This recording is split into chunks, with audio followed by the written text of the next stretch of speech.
The warehouse is burning, and the man who set the fire is standing in my office, watching me like he's waiting for something to break.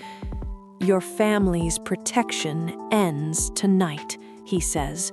His eyes flash gold in the dark. Not human. Never was. I should run. I should call my grandfather.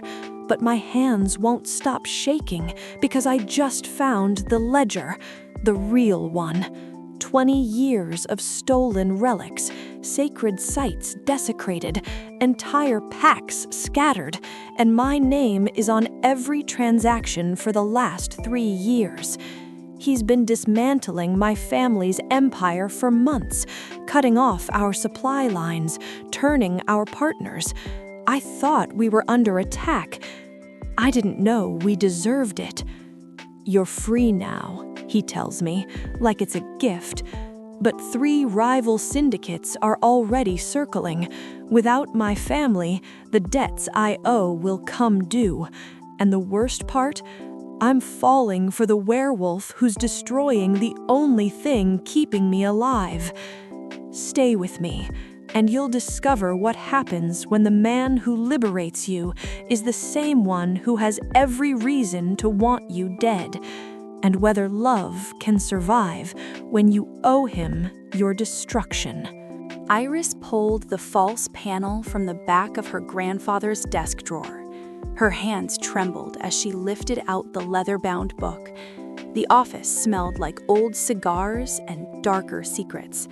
She'd been looking for the quarterly shipping manifests, standard paperwork, nothing unusual. But the drawer had clicked wrong when she closed it. She ran her finger along the spine of the hidden ledger. Outside, footsteps echoed in the warehouse below, the night shift loading crates marked antiques. Iris opened the book to the first page. Her grandfather's handwriting filled the columns, dates, locations, numbers that made her stomach turn. Silverbrook Pack Territory, Lunar Compass, 47 displaced. Thornwood Sacred Ground, Bonding Stones, Pack dissolved. Crescent Falls Burial Site, Ancestral Relics, 23 casualties. She flipped forward, page after page of the same. Her breath came faster, the words blurred together. Sacred, stolen, scattered. 3 years ago, the entries changed. Her own handwriting appeared in the ledger, her signature on shipping documents, her accounting codes on transaction records. She'd processed every single one of these, logged them, filed them, never questioned what acquisitions really meant. Her phone buzzed on the desk. She ignored it. The warehouse below had gone quiet, too quiet. Iris stood and walked to the window overlooking the floor. Smoke curled up from between the crates. She grabbed her phone and ran for the stairs. The fire spread faster than she could process. Orange flames licked up the walls. She hit the ground floor and stopped. A man stood in the center of the burning warehouse. He wore a black suit that cost more than her car, not a single ash mark on him. He turned to face her. His eyes caught the firelight and reflected it back gold. "You should leave," he said. His voice carried over the crackling flames. Iris clutched the ledger to her chest. "You did this." "I did. There's $500,000 in inventory here. My family. Your family will survive one warehouse." He took a step closer. "The question is whether you will." The ceiling groaned above them. Iris backed toward the exit. "Who are you?" "Someone who's been waiting a very long time for this conversation."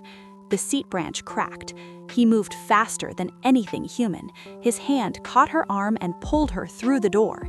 They hit the pavement outside as the roof collapsed inward. Iris coughed smoke from her lungs. The ledger had fallen from her hands. The man picked it up and dusted it off. "You read it, not a question." She pushed herself to sitting. "Give that back." "Why, so you can hide it again?" He flipped through the pages. 3 years of transactions, your signature on every one. "I didn't know what they were." "That's not an excuse." Fire trucks wailed in the distance. Iris stood on shaking legs. "My grandfather will have your head for this." The man smiled. It didn't reach his eyes. "Your grandfather has been stealing from my kind for 20 years. Tonight, I start taking it back." His eyes flashed gold again in the darkness. Not contacts, not a trick of the light. Real. Iris ran. She made it 3 blocks before her lungs gave out. She collapsed against a brick wall and dialed her grandfather's number. It went to voicemail. She tried her cousin, her uncle, her father's old partner. No answer, no answer, no answer. Behind her, footsteps approached. The man from the warehouse stepped into the streetlight. He held out the ledger.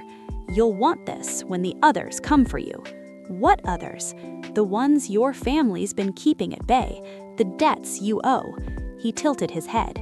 "Did you really think your family's protection was free?" Iris took the ledger with numb fingers. "What do you want from me?" "Nothing you're already losing." He turned to walk away. "Consider yourself liberated." The word hit her like a slap. She watched him disappear into the dark. Sirens filled the air around her. Iris looked down at the ledger in her hands, at her own handwriting condemning her. Her phone buzzed. Unknown number. She answered. "Miss Kasdan." The voice was smooth, accented. "I believe we have business to discuss. Your family owes us money. Lots of it." The line went dead. Another call came through immediately. Different number, same message. Then another. Iris slid down the wall until she sat on the cold concrete. The warehouse burned in the distance, and she finally understood what freedom cost. Dante walked into the Volkov estate at midnight. The guards nodded him through without a word. He'd earned their respect the hard way. 15 years of blood and loyalty. Viktor Volkov sat in his study, pouring bourbon into crystal glasses. "The Kasdan warehouse?" Viktor asked. "Gone." Dante accepted the drink. "And the girl?" "She knows now." Viktor swirled his bourbon. "Will she run to her grandfather?" "She tried. I made sure no one answered." Dante set down his glass. "The vultures are already circling." "Good." Viktor stood and walked to the window. "The Kasdans have held territory through fear for too long. Time someone reminded them what real power looks like." Dante remained silent. Viktor glanced back at him. "You've been patient with this one. 15 years is a long time to wait. Some debts require precision. And the girl is part of that debt?" Dante's jaw tightened. "Her grandfather led the raid on Silverbrook. She's processed every stolen item since she took over the books. She's a child compared to him. She's 25, old enough to know what she was doing." Viktor returned to his desk. "The other families will move fast. The Sanchez's, the Chen syndicate, that Irish crew from the waterfront. Let them." Dante finished his drink. "The more chaos, the easier it is to dismantle what's left.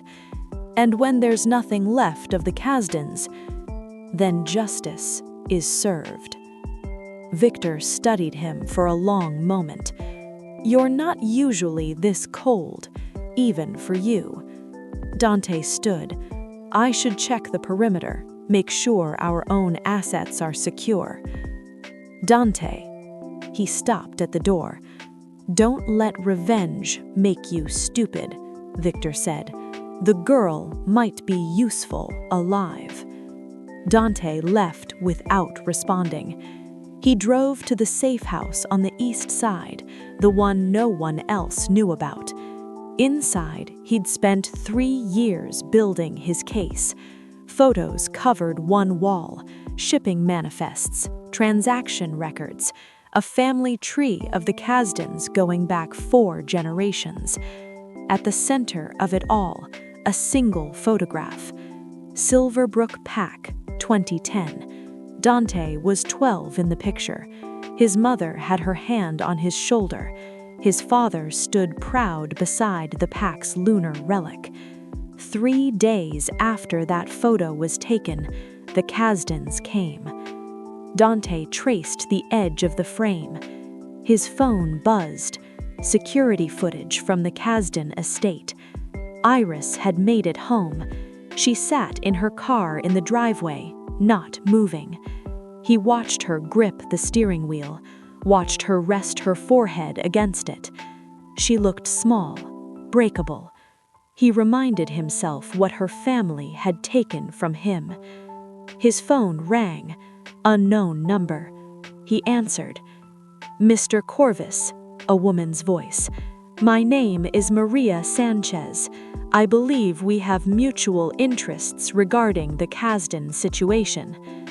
"I don't have mutual interests with anyone." "Your fire tonight created an opportunity.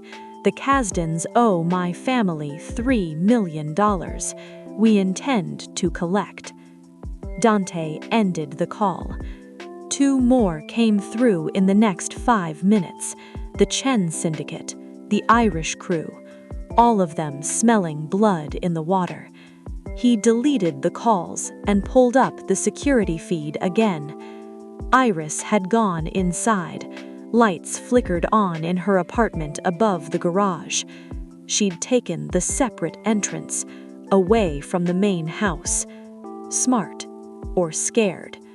Dante zoomed in on her window. She stood there, looking out at nothing. The ledger sat open on her desk. His phone buzzed again, this time a message. From Iris. "We need to talk." He stared at the words. Typed back. "Tomorrow, the Riverside Cafe, noon." 3 dots appeared, disappeared, appeared again. "Come alone." He almost laughed, as if she had any leverage to make demands. "You don't give the orders anymore," he typed. Her response came quickly. "Then I'll go to the police, tell them everything." Dante set down his phone. She wouldn't. Going to the police meant destroying her family completely. But she also just found out her family deserved destroying. He picked up his phone again. "Noon. Come alone. We'll talk." No response. He watched her window. She'd stepped away from it. Dante pulled out the old photograph again. His mother smiled up at him from frozen time. "Soon," he promised her. "Soon this ends." But when he closed his eyes, all he saw was Iris gripping that steering wheel, looking exactly like someone whose world had just shattered. He knew that look. He'd worn it himself, 15 years ago. Iris arrived at the cafe 20 minutes early. She ordered black coffee she didn't drink. Her hands wouldn't stop shaking. She'd spent all night reading the ledger, every page, every entry. The math was simple: 20 years of theft, hundreds of sacred items, families destroyed. And she'd been the accountant for the last 3 years of it. The bell above the door chimed. The man from the warehouse walked in. He wore jeans and a dark shirt today, still looked like he cost more than everything she owned. He slid into the booth across from her. "You look tired," he said. "You burned down my family's warehouse. 1 of 7, hardly a devastating loss." Iris wrapped her hands around her coffee cup. "What do you want?" "I told you, I'm liberating you." "By destroying everything I have?" He leaned back. "Everything you have was built on stolen bones." She flinched. "The Silverbrook pack," he continued. "The Thornwood pack, Crescent Falls. Should I keep going?" "I didn't know." "You keep saying that." His eyes hadn't left her face. "Like it absolves you." "It doesn't." Her voice came out quiet. I know it doesn't. That seemed to surprise him. He went still. Iris pulled the ledger from her bag and set it on the table. I spend all night reading this, every entry, every name. She met his gold eyes. I processed the Thornwood shipment myself, logged it as decorative stones, paid the customs fees, filed it in our system. And 23 people lost their home because of those stones, because of me. Her throat tightened. I need you to understand something. I thought we were art dealers, antique collectors. My grandfather told me we preserved history. You believed him. Yes. Why? Iris traced the edge of her coffee cup. Because when I was 12, I got sick. Leukemia. The treatment cost everything. My parents died trying to pay for it. My grandfather took on debts to save my life. She looked up at him. I've been working off those debts ever since. He told me it was family business, that I owed him my life, so I never questioned anything. The man across from her didn't move. I'm not asking for forgiveness, Iris said. I don't deserve it, but I need to know who you are, why you're doing this. He was quiet for a long moment. My name is Dante Corvus. You're a werewolf. Yes. And my family hurt you. His expression went cold. Your family destroyed my pack 15 years ago. I was 12. Iris's stomach dropped. The Silverbrook raid, she remembered the entry, the first one in the ledger. Your grandfather led it personally. Dante's voice stayed level, controlled. They took our lunar relic. Without it, the pack bonds dissolved. We scattered. Most of us didn't survive the separation. Your parents? Dead within a year. The cafe noise faded into background static. Iris stared at the man across from her, at the boy he'd been. I'm sorry, she whispered. Sorry doesn't bring them back. No, it doesn't. She closed the ledger. So what happens now? You destroy everything? Take your revenge? Yes. And me? Dante tilted his head. What about you? Do you want to die? No, the word came out stronger than she felt. But I also can't keep living like this, knowing what I helped do. Then help me fix it. Iris blinked. What? Your family has assets, territory, connections. Dante leaned forward. Help me return what was stolen. Help me make this right. They'll kill me. They'll try to kill you anyway, once the other families come for their debts. Her phone buzzed on the table. Unknown number. She didn't answer it. It buzzed again. Different number. How many? Asked Dante. 3 so far. Sanchez family, Chen syndicate, some Irish group. They'll all come at once. Overwhelming force. My grandfather has security. Your grandfather is 73. His security is loyal to money.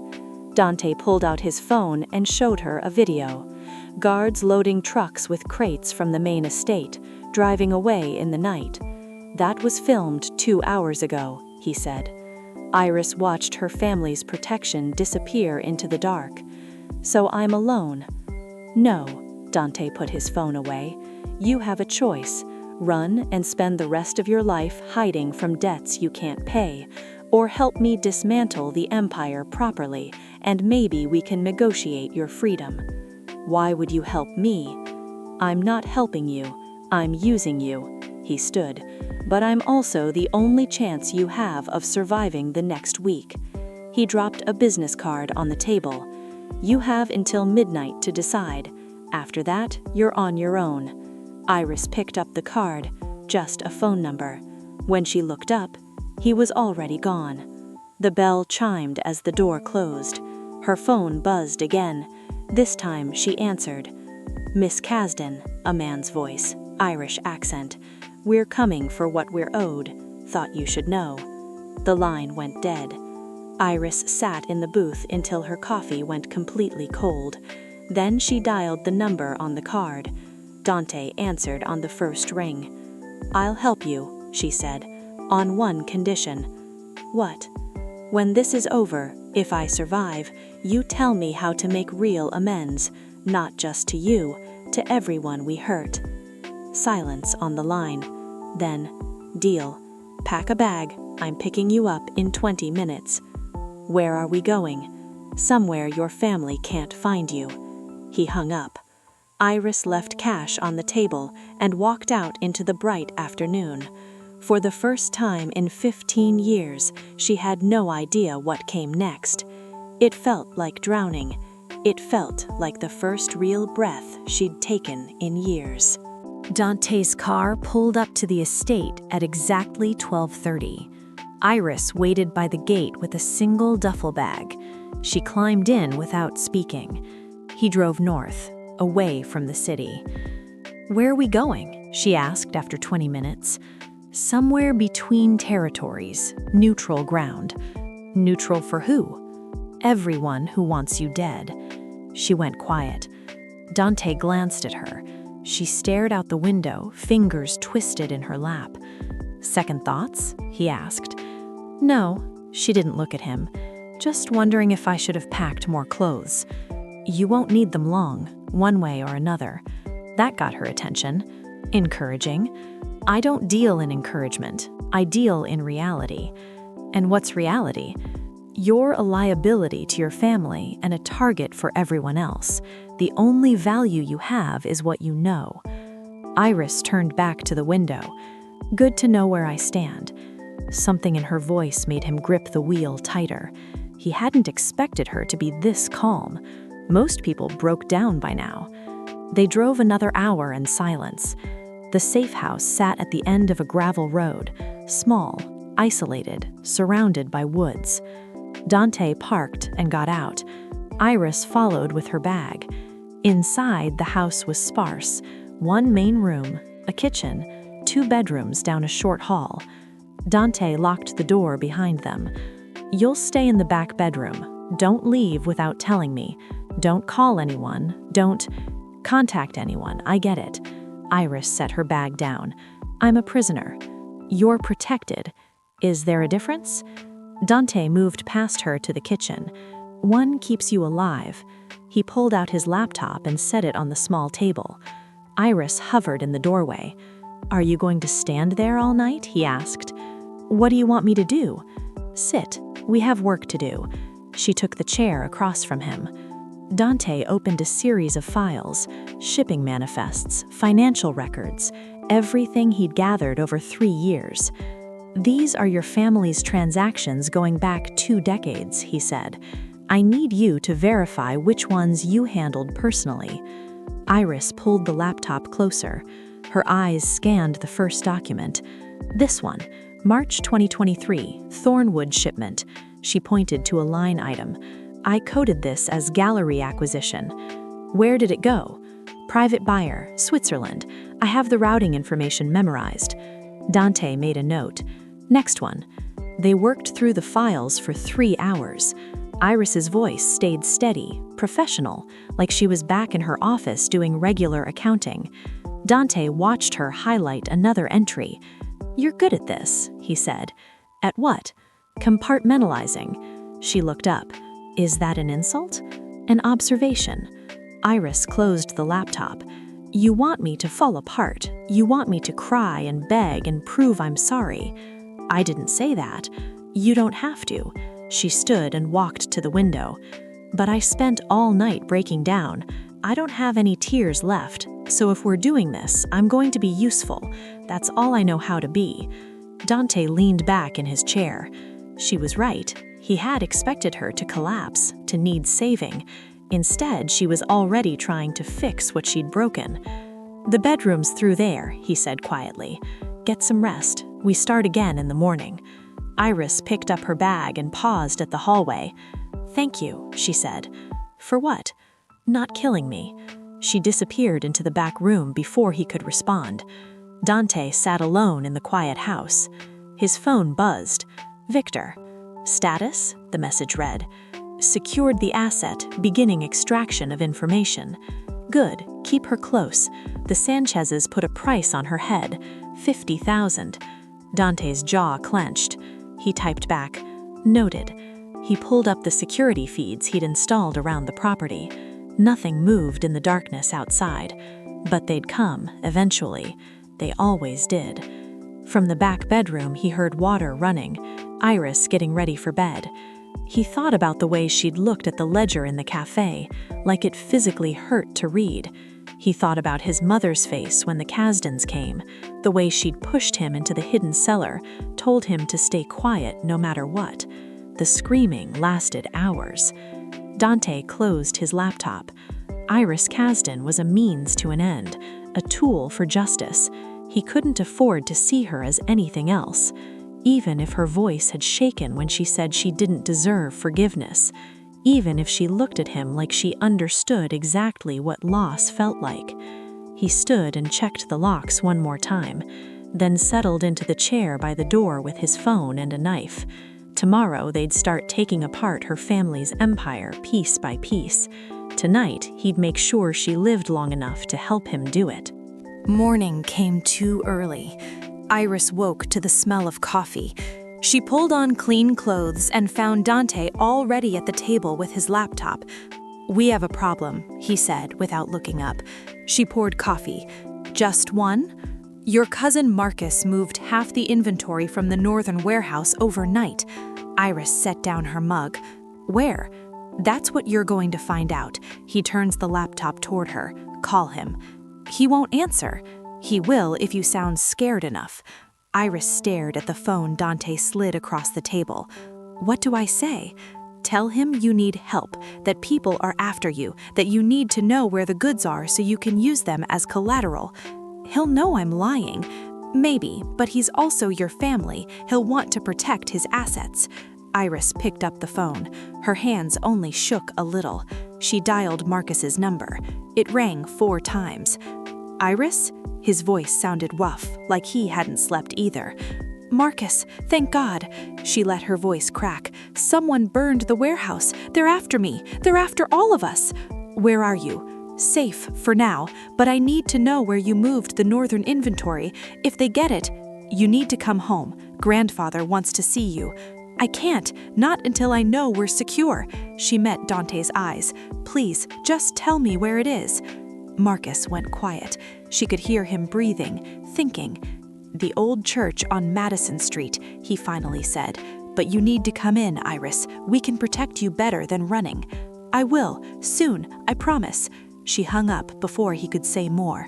Dante was already pulling up a map. "Madison Street, that's in Sanchez territory. My cousin just signed his own death warrant. Or he's smart enough to hide in enemy territory where we won't look." Dante zoomed in on the building. "Former church, converted to storage. 3 exits, cameras on the east side." "When do we go?" "Tonight, after dark." He closed the laptop. "Until then, you're going to teach me your family's security protocols." They spent the day going through every detail: access codes, guard rotations, emergency procedures. Iris walked him through it all like she was training a new employee. "You're very calm about betraying your family," Dante observed around noon. She looked up from the notes she was writing. "They betrayed themselves. I'm just cleaning up the mess." "Is that what you tell yourself?" "It's the truth." Dante studied her. "You don't even sound conflicted. Would you prefer I cry about it?" "I'd prefer you be honest." Iris set down her pen. "You want honesty? Fine. I'm terrified. Every time I think about what comes next, I can't breathe. But I also spent 12 years believing I owed my family everything, that my life belonged to them because they saved it." She stood and walked to the window. "Finding out they're monsters doesn't erase the debt. It just means I've been paying the wrong people." She turned back to him. "So yes, I'm calm, because if I'm not useful, I'm dead, and I'm not ready to die yet." Dante remained silent. Iris returned to the table. "The north entrance has a delayed alarm, 15-second gap before it triggers. That's your entry point." He made a note. They worked until dusk. Then Dante handed her a dark jacket. "You're not coming." "Yes, I am. It's too dangerous. It's my family's stolen property. I'm coming." He wanted to argue, should argue, but something in her expression stopped him. She wasn't asking permission, she was telling him how it would be. "You follow my lead, you do exactly what I say." "Fine." They drove to Madison Street in silence. The old church loomed against the dark sky.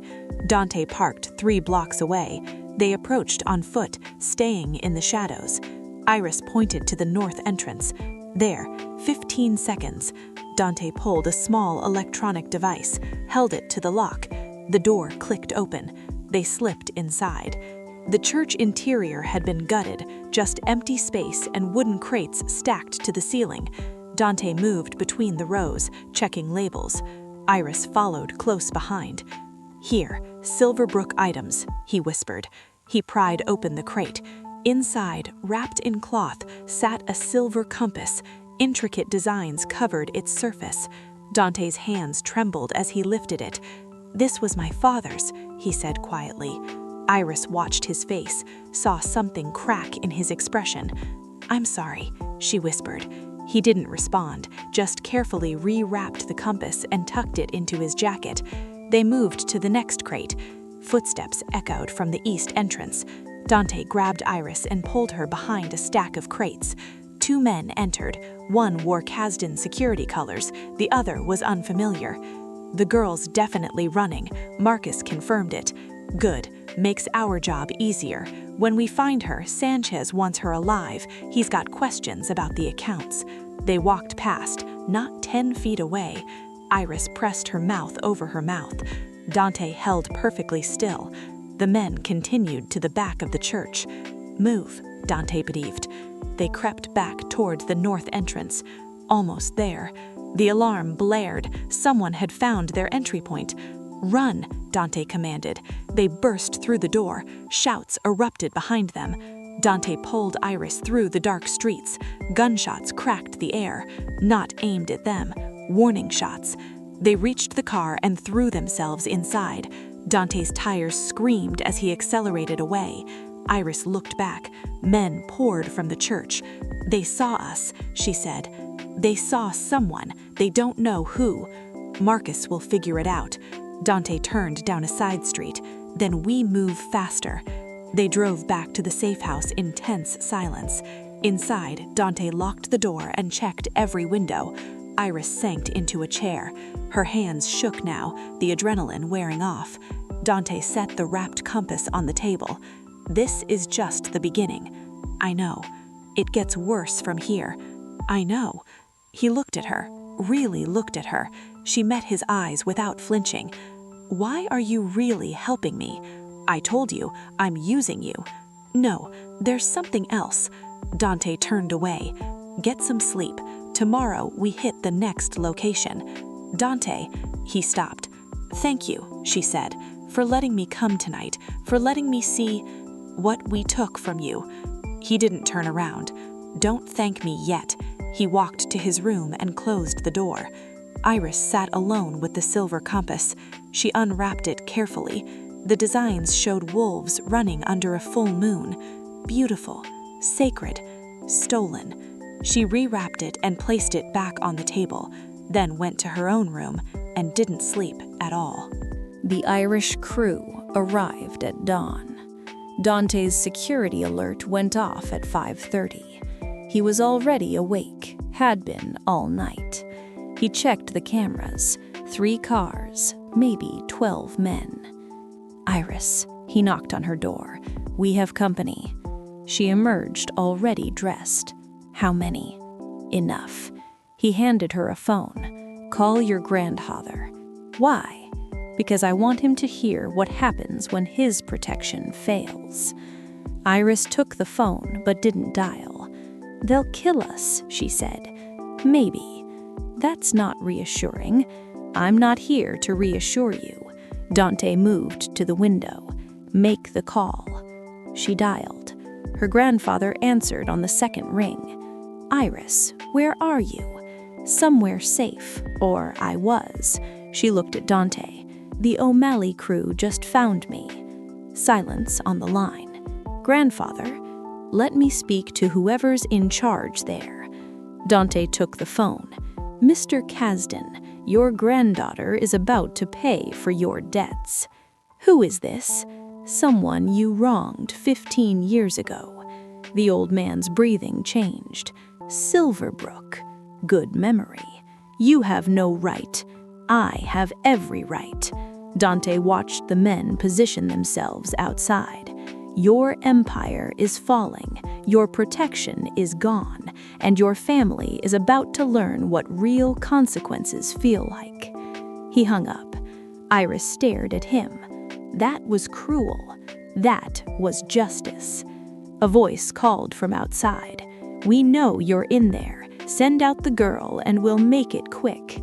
Dante moved to the kitchen, pulled a rifle from under the sink. Iris's eyes widened. You said no killing. I said violence would be implied. I never said no violence. He chambered around and opened the back window. You're surrounded, he called out. Leave now and you live. Laughter answered him. Big talk from a dead man.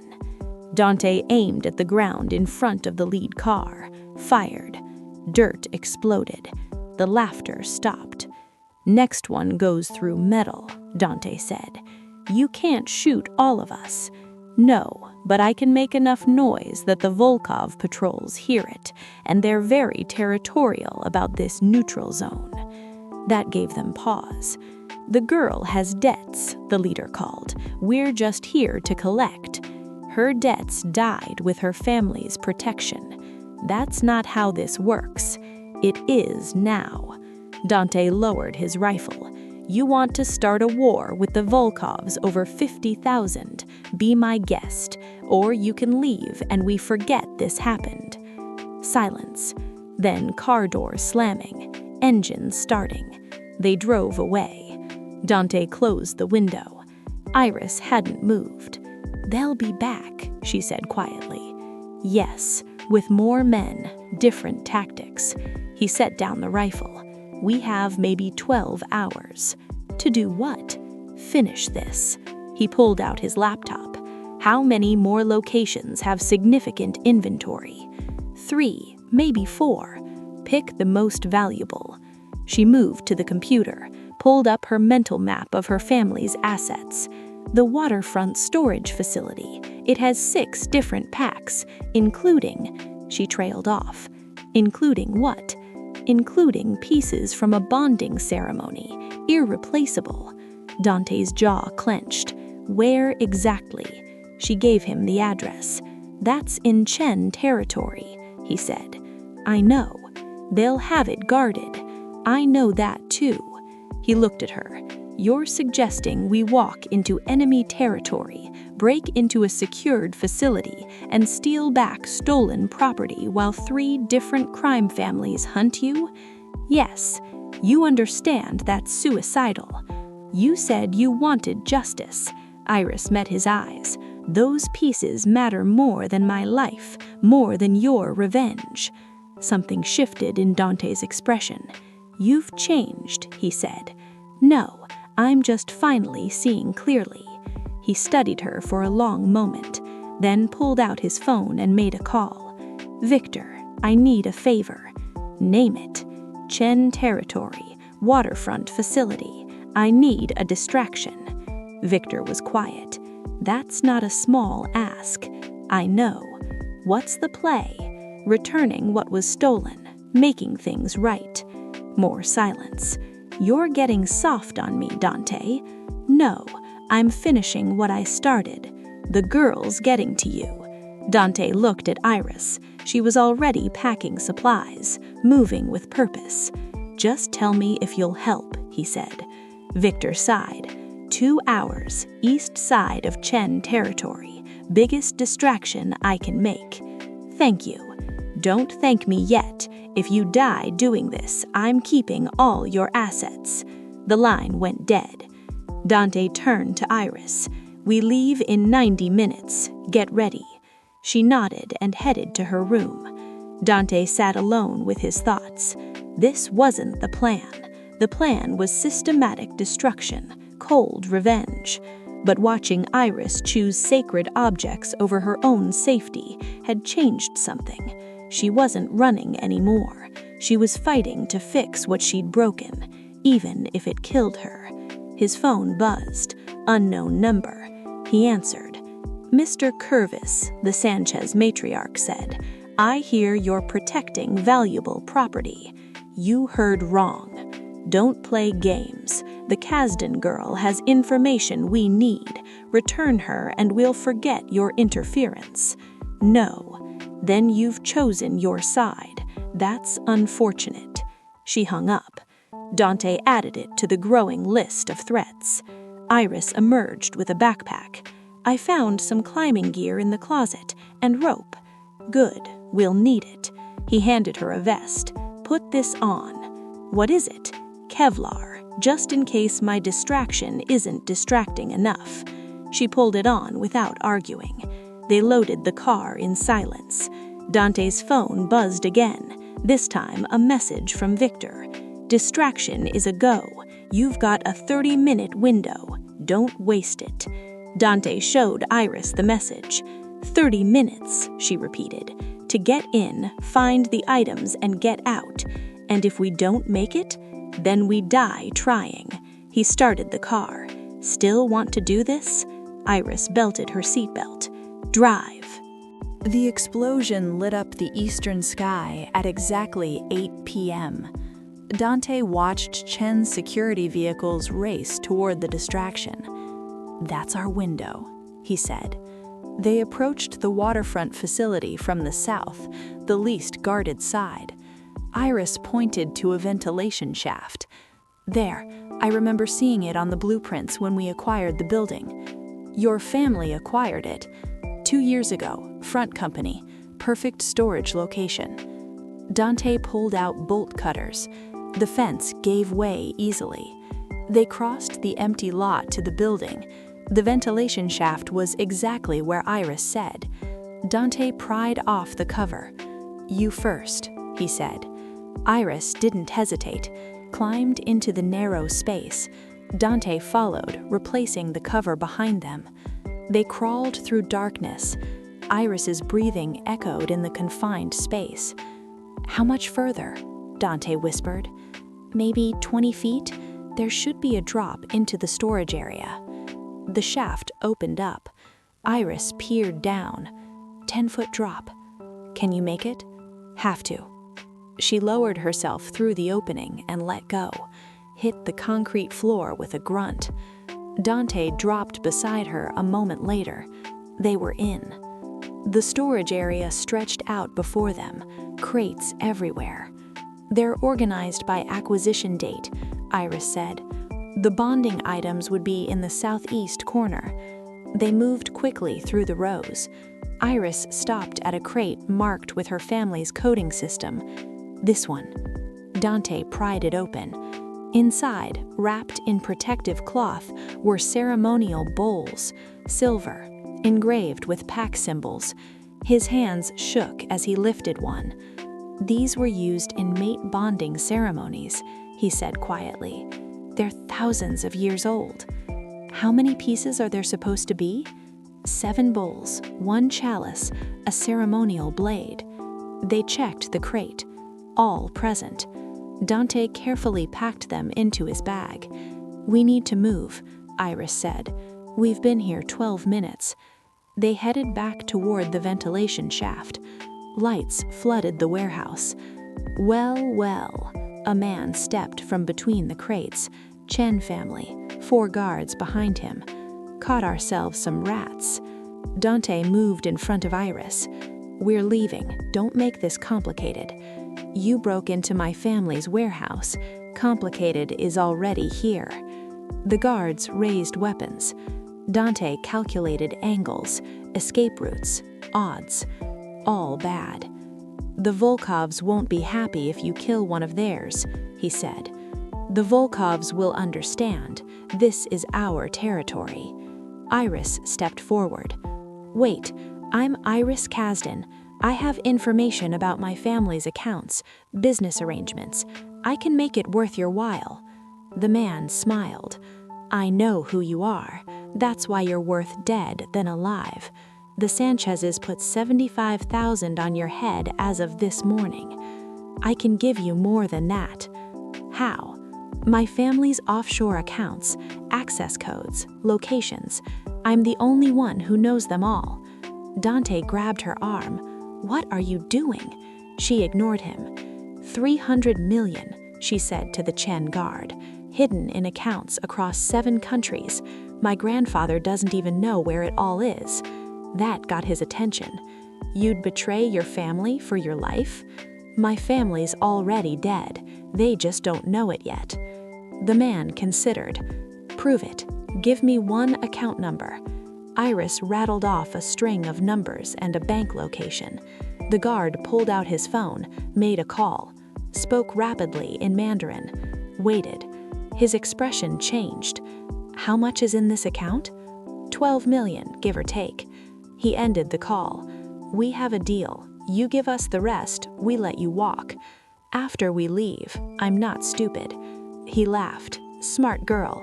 Okay, you leave. You contact us within 24 hours with the account information, or we hunt you down and kill you slowly. Deal." He gestured to his guards. "Let them go." Dante pulled Iris toward the exit. They didn't run, walked calmly to the ventilation shaft, climbed back through, emerged into the night air, reached the car. Only then did Dante speak. "What the hell was that?" "Negotiation. You just gave them access to $300 million. No, I bought us time." Iris buckled her seatbelt. "Those accounts don't exist." Dante stared at her. "You lied." "I lied." Iris met his eyes. "My family taught me one useful thing, how to lie convincingly about money." He started the car, drove in silence for 10 minutes. "They'll figure it out," he finally said. "In about 12 hours. By then, we'll be gone." "Gone where?" "Wherever the next target is." Dante glanced at her. "You just signed your death warrant with 3 families. I was already dead. Now I'm just dead with a timeline." She looked out the window. "At least we got the bonding items." He wanted to argue, to tell her she was reckless, stupid, but she'd just saved both their lives with nothing but a lie and confidence. "Thank you," he said quietly. "For what?" "Not panicking." "Who says I wasn't panicking?" "Your hands weren't shaking." Iris looked down at her hands. "They are now." She was right. They trembled in her lap. Dante reached over and took one of her hands in his, squeezed once, let go before it could mean anything. They drove back to the safe house. Inside, Dante carefully unpacked the bonding items, laid them out on the table. Iris watched him touch each piece with reverence. "These belonged to your pack?" "To every pack in the region, shared items, used for centuries. I'm glad we got them back." He looked up at her. "We're not done yet." "I know. The Chen family will come for you now, the Sanchez's, the Irish crew, and your own family. I know that too. You could still run, disappear, change your name." "Could you?" she asked. "If you were me?" Dante was quiet. "No," he finally said. "Then neither can I." She went to her room. Dante sat alone with the sacred items. His phone buzzed. "Victor, I heard about the Chen warehouse. You've started a war. I'm finishing one. That's not how they'll see it. I don't care how they see it." Victor sighed. "You're different since you took the Kasdan girl. I'm the same." "No, you're not." A pause. "Just be careful. Revenge has a way of consuming people." "This isn't about revenge anymore." "Then what's it about?" Dante looked at the ceremonial bowls, at the closed door where Iris had disappeared. "Justice. Real justice." He ended the call, sat in the quiet house. and wondered when exactly he'd stopped seeing Iris Kasdan as a tool for revenge and started seeing her as someone worth protecting. Morning brought a phone call Dante didn't expect. Iris's grandfather. "I want to meet," the old man said. "Just you and me." "Why?" "Because you have something of mine, and I have information you need." "I'm listening."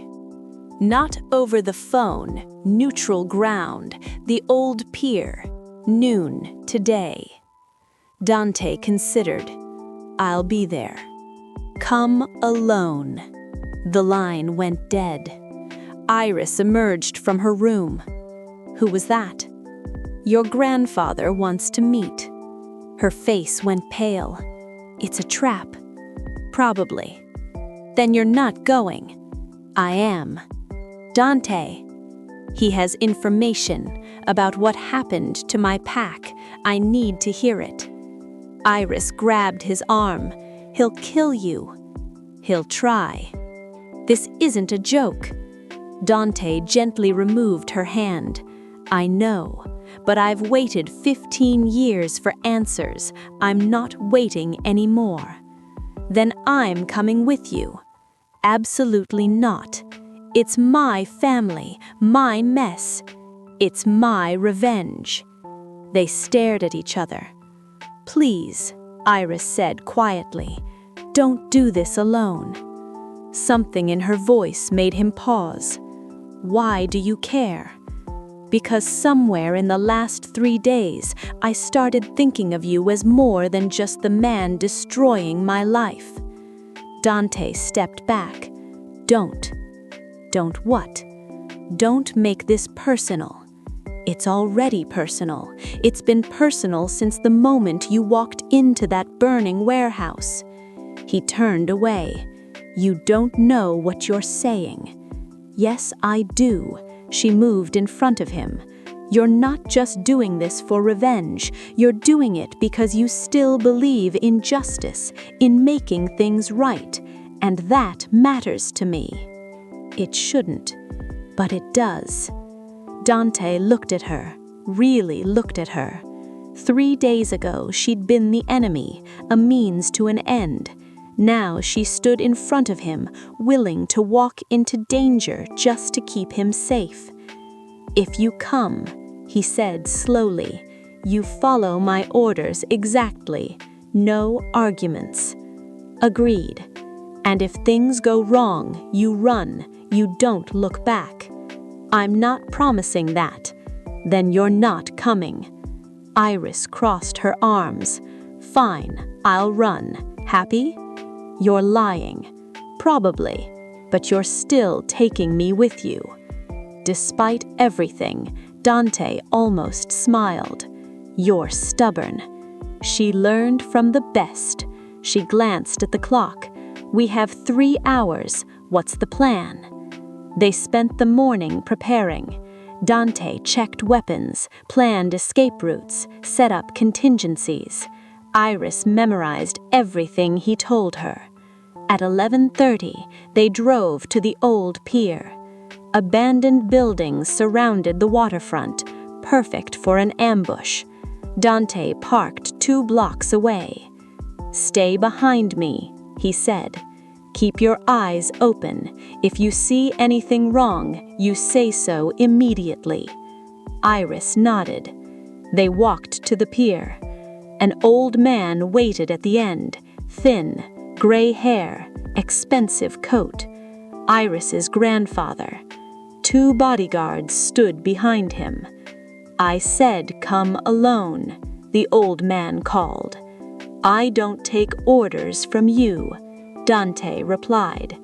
They stopped 10 feet away. The grandfather's eyes fixed on Iris. "Granddaughter, you've been making trouble." "I've been telling the truth." "Truth is expensive. You should have learned that by now." Dante stepped forward. "You wanted to talk. Talk." The old man shifted his attention. "You're the Silverbrook boy." "I was." "I remember you. Scrawny thing. hiding in a cellar while we worked. Dante's hands clenched into fists. You murdered my family. I collected what was owed. There was no debt. The grandfather smiled. There's always a debt. Your pack held territory we needed. They refused to negotiate, so we took what we wanted. You destroyed them. I removed an obstacle. He pulled out a cigarette, lit it. Business, nothing personal. Iris moved forward.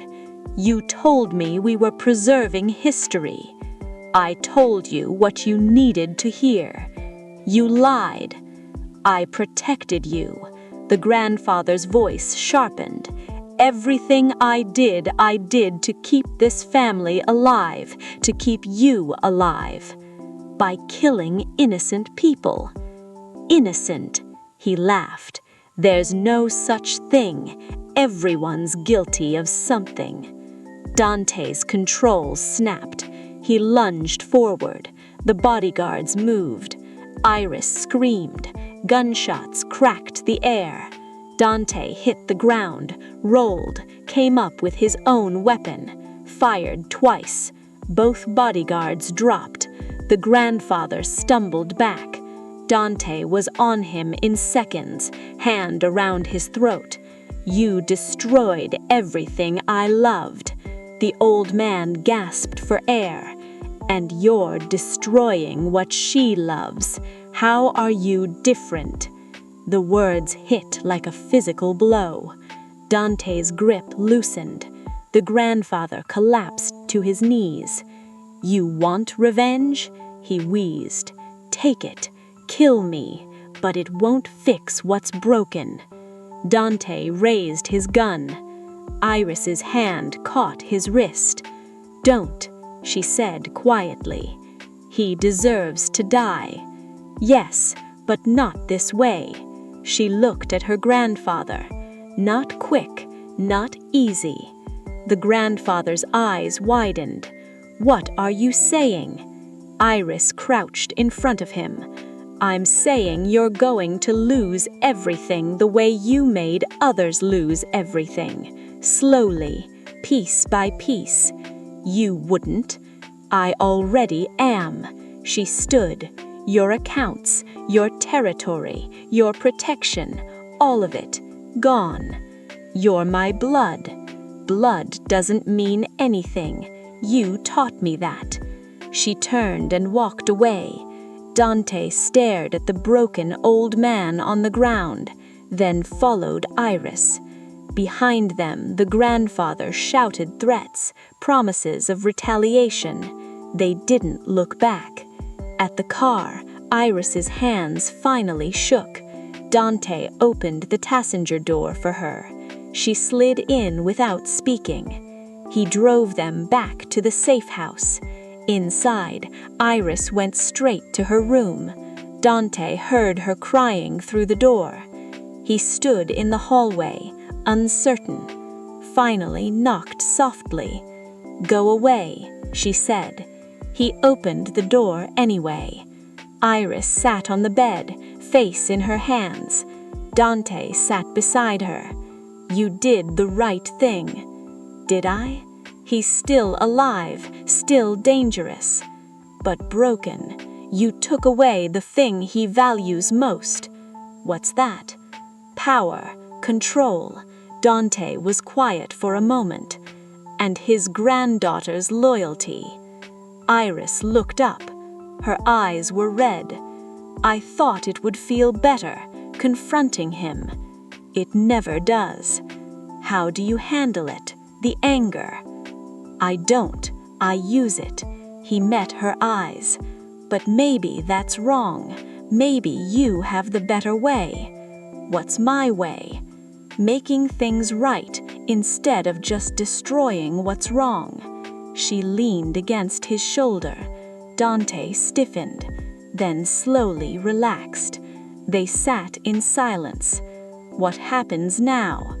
We finish returning what was stolen.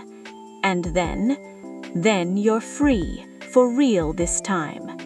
Free to do what? Whatever you want. She lifted her head, looked at him. What if what I want is to help you, keep making amends? Dante didn't have an answer. His phone buzzed, breaking the moment. Victor.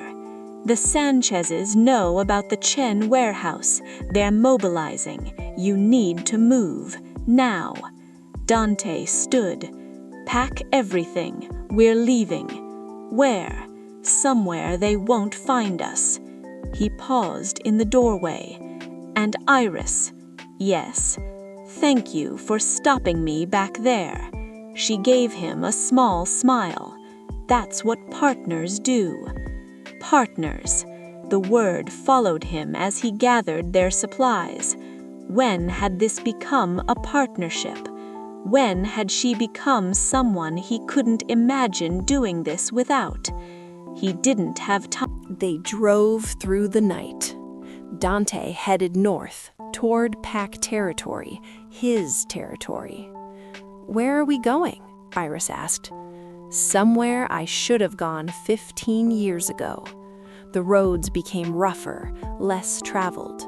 They arrived at dawn. Ruins of an old compound stood among the trees. "This was Silverbrook," Dante said quietly. Iris looked at the crumbling buildings. He parked and got out. She followed. Dante walked through the ruins like a ghost returning home. "My house was here." He stopped by a collapsed foundation. 3 bedrooms. My mother painted the kitchen yellow. Iris stood beside him in silence. He moved to the center of the compound. A raised platform stood there, weathered but intact. "The bonding circle," he said. This was where ceremonies happened, where families joined. He pulled the sacred items from his bag, laid them out on the platform. 7 bowls, 1 chalice, a ceremonial blade, all returned to their proper place. "I don't know the words, the proper rituals. It's all lost." "Then make new ones." He looked at Iris. She stepped onto the platform. "You came here for closure, for justice. This is both." She gestured to the items. "Say what you need to say." Dante knelt before the bowls, touched each one. "I returned what was stolen," he said quietly. "Not just these items, but the truth of what happened here, the memory of my pack." His voice cracked. "You were good people. You didn't deserve what happened, and I'm sorry I couldn't save you." Iris knelt beside him in silence. "They knew you loved them," she said softly. "That's what matters." "You can't know that." "Yes, I can, because you spent 15 years trying to make things right. That's love." Dante closed his eyes, felt tears on his face for the first time since he was 12. Iris didn't say anything, just stayed beside him. When he finally stood, the sun had risen fully. Light streamed through the trees onto the bonding circle. "What do we do with the items?" Iris asked. "Leave them. This is sacred ground. They belong here." They walked back to the car. Dante's phone rang. Unknown number. He answered. "Mr. Corvus, this is Maria Sanchez. We found your safe house. Clever using neutral territory, but not clever enough. What do you want?" "The same thing everyone wants. The Kasdan girl. She owes us 3 million, plus interest. She's under my protection." "Your protection means nothing. We're coming for her, today." "Then you're declaring war on the Volkovs." "The Volkovs won't go to war over one girl. Victor's smart enough to know when to cut his losses." The line went dead. Dante looked at Iris. "We're out of time." "How long?" "Hours, maybe less." She nodded slowly. "Then we end this now." "How?" "I turn myself in." "No. It's the only way to stop the bloodshed. They'll kill you. Maybe, but at least you'll be safe." Dante grabbed her shoulders. "I didn't spend 3 days protecting you just to let you sacrifice yourself. You don't have a choice. There's always a choice. His phone rang again, Victor this time. Dante, we need to talk. I'm listening. The Sanchez's made me an offer. They're willing to forget your interference with the Kasdans if you turn over the girl. No. Dante, I said no. Silence on the line. She means that much to you? She's innocent. She didn't know what her family was doing. Innocent people die every day in our world. Not this one. Not on my watch. Victor sighed.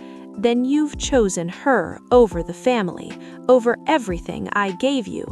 I'm not choosing her over anything. I'm choosing what's right. Right doesn't exist in our world. Then maybe I'm building a new world. Victor was quiet for a long moment. You sound like your father. He was idealistic too. Dante went still. You knew my father? I knew of him. Heard he was trying to unite the packs, create something better. A pause. The Kasdans killed him for that. And now I'm finishing what he started. By protecting his enemy's granddaughter. By breaking the cycle. Victor sighed again. I can give you 24 hours. After that, the Sanchez's will move with or without my blessing. Use the time wisely. He hung up. Dante turned to Iris. We have 1 day to fix this. How? By giving them something worth more than 3 million. What? Everything. Your family's entire operation. Assets, accounts, territory, all of it. Iris stared at him. That's suicide. That's justice. He pulled out his laptop. You said you know where everything is. Prove it. They spent the next 12 hours working. Iris pulled up files, account numbers, property deeds, business arrangements. Dante organized it all into a single, comprehensive package. Is this everything? He asked as the sun began to set. Everything I know about, everything I ever touched. It's enough to dismantle the Kasdan Empire completely.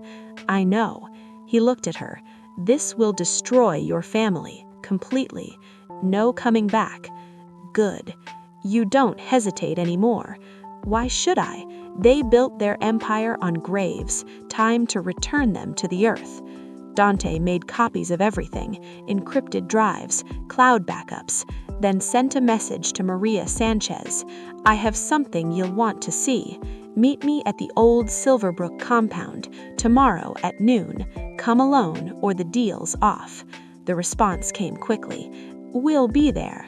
Iris read the message over his shoulder. They won't come alone. I know. This could go very wrong. Probably will. She smiled despite everything. You're terrible at reassurance. I'm excellent at honesty. They prepared through the night. Dante set up the compound, positioned the data drives, created exit strategies. Iris helped without complaining. As dawn approached, she finally spoke. If this goes badly tomorrow, I want you to know something. Don't. I have to. She turned to face him. These last few days, helping you, making amends, it's the first time I felt like my life meant something, like I was more than just a debt to be paid. I can't think of you that way. Why not? Because I destroyed your family, burned your life to the ground. You freed me from a life I never wanted. There's a difference. She reached up and touched his face. Dante caught her hand. I can't give you what you're asking for. I'm not asking for anything, just telling you the truth. She pulled her hand free and walked away. Dante stood alone in the ruins of his childhood home and wondered if maybe revenge had become something else for him, too. Noon arrived with dark clouds overhead. Cars appeared on the road. 3 of them. The Sanchez family. Armed. Ready. Dante stood in the bonding circle with the data drives. Iris waited by the car, like he'd ordered. Maria Sanchez emerged from the lead vehicle, 6 men with her. Mr. Corvus, you've been busy. I have something you want. I want the girl. You'll want this more. He held up a drive. What's on it? The complete financial records of the Kasdan operation. Every account, every asset, every business arrangement. 20 years of criminal enterprise.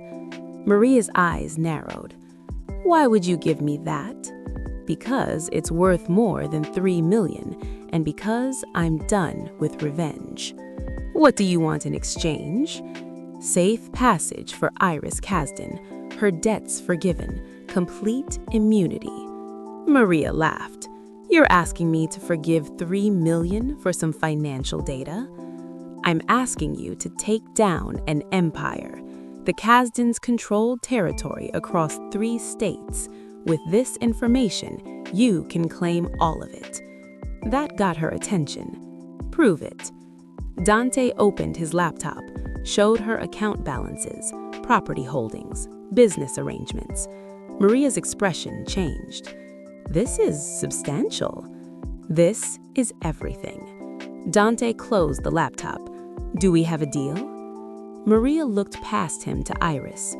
Why protect her? She's one of them. She was used by them. There's a difference. Is there? Yes. Dante's voice stayed steady.